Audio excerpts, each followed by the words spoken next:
नौजवान बैट्समैन को छक्का मारते ही दिल का दौरा पड़ गया।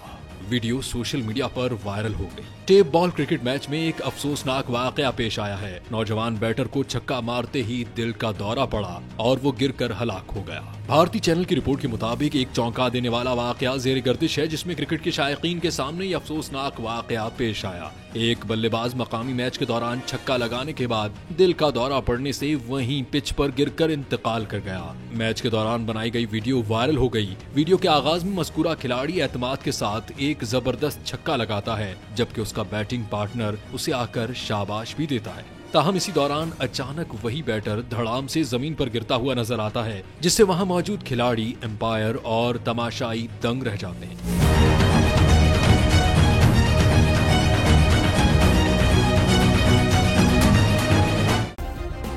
सब्सक्राइब करें और बेल दबाएं ताकि कोई खबर रह न जाए।